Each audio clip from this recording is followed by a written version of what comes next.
violence. And अभी जब हम जा रहे थे उस वक्त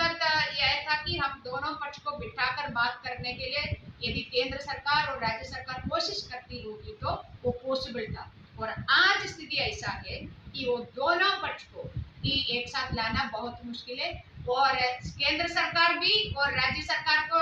यूज करके ये चाहती है कि ये दोनों अलग अलग हो जाए, ताकि जैसे जो जम्मू कश्मीर को कैसे एक फुल स्टेटहुड वाला राज्य को कैसे बांटा था दो हिस्सा में, उसी प्रकार मणिपुर को भी दो तीन हिस्सा में बांटे, दो तीन राज्य के रूप में लाए, और उधर कॉर्पोरेट को बिठाने का, कॉर्पोरेट को लाने का षड्यंत्र की वजह से ये आज भी इतनी महीने के बाद भी 6th महीने पे अभी चल रही है, इतना महीने के बाद भी why there is no intervention from the central government. ये मणिपुर एक हमारे देश के एक अटूट एक हिस्सा है हमारी, फिर भी उधर लोग एक दूसरे को मार रही है, पुलिस और फोर्स एक दूसरे के ऊपर वार कर रही है, फिर भी एक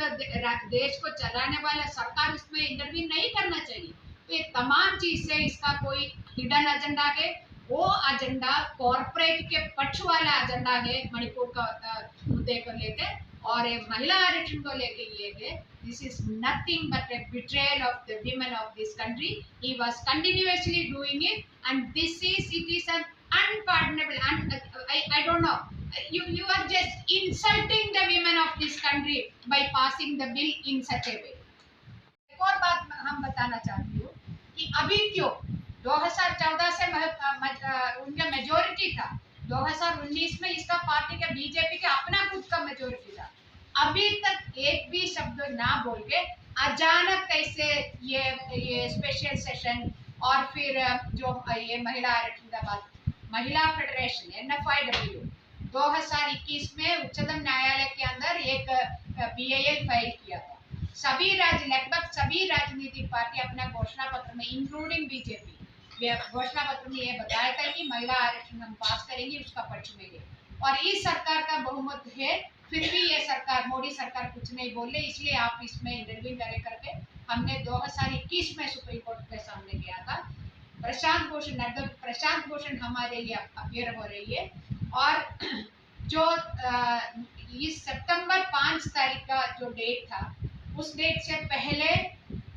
जो उससे पहले वाला डेट पे कोर्ट ने केंद्र सरकार को नोटिस भेजा था कि ये एक महत्वपूर्ण बिल है, इसके बारे में आपका राय क्या है, मगर केंद्र सरकार ने, नरेंद्र मोदी सरकार ने मना किया वो कोर्ट के सामने अपना राय बोलने का।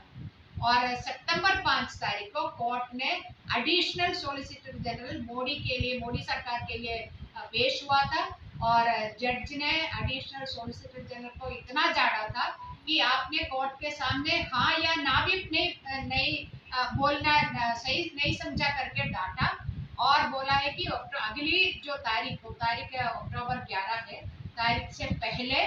यदि आप हमारे जो नोटिस को जवाब नहीं दे रहे तो हम आपके खिलाफ ऑर्डर इश्यू करेंगे, यही उच्चतम न्यायालय ने बताया। इससे चलते हुए अचानक स्पेशल सेशन करना और ये महिला आरक्षण बिल लाना, ये किया है। ये नहीं है कि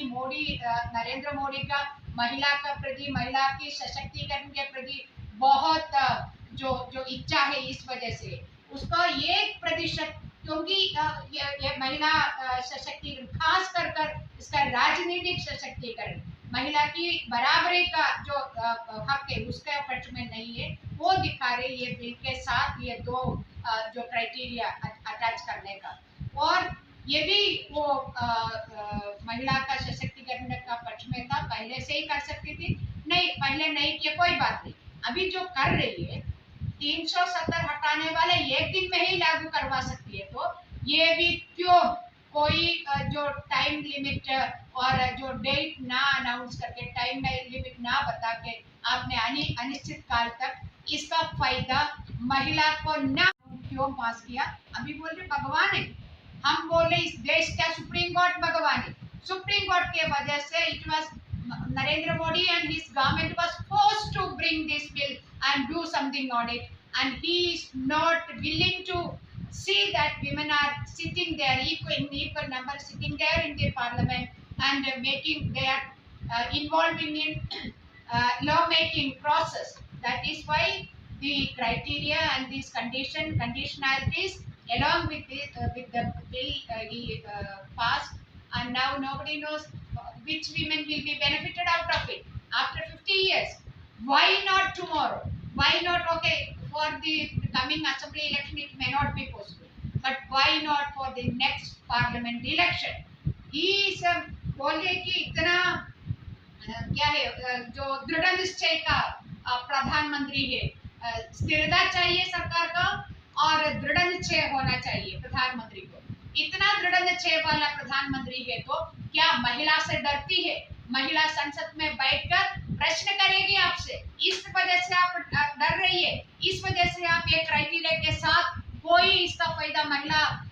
जो नियर फ्यूचर में इसका फायदा ना उठाए, इसके लिए ये हम बिल्कुल कंडम करती हूँ। इस तरीके का जो बिल पास किया है हम इसको स्वागत करती हूँ, मगर जो दो क्राइटेरिया अटैच करके विमेन को वंचित कर रही है इस बिल का जो जो जो लाभ मिलने से, उसको हम कंडम करती हूँ। मैम, जो मणिपुर की घटना का जिम्मेदार आप किसको मानेंगे? देखो, मणिपुर में 3 मई को ये सारा चीज हो गया था, शुरू हो गया था, और मैं इसके 2 महीने के बाद पहली डेलीगेशन हमारी डेलीगेशन गई थी, NFIW का 3 सदस्यीय डेलीगेशन गई थी, और हमने दोनों पक्ष को, जो मैतेई इलाके में भी हमने घूमा और कुकी इलाकों में भी हमें घूमा, और दोनों जिला कलेक्टर लोगों को हमने मिला, और हमने कोशिश किया मुख्यमंत्री को मिलने के लिए, और तमाम लोगों से बातचीत किया, चाहे वो रिलीफ कैंप में हो या बाहर हो। किसानों से बात किया और आम खेत मजदूर से बात किया, सभी से, नौजवानों से, छात्राओं से, सबसे बात किया। ये तमाम चीज हम देखने से सुनने के बाद हमें ये लगा कि ये जो ये शुरू ऐसा नहीं था, दोनों कम्युनिटी के बीच वाला झगड़ा नहीं था, ये कुकी लोगों के खिलाफ हो रहे थे अन्याय। बीजेपी सरकार, बैरोन सिंह सरकार के तरफ से जो कुकी जनता के साथ जो अन्याय हो रही थी उसके खिलाफ डेमोक्रेटिकली जो आंदोलन करना था वो लोग आंदोलन कर रहे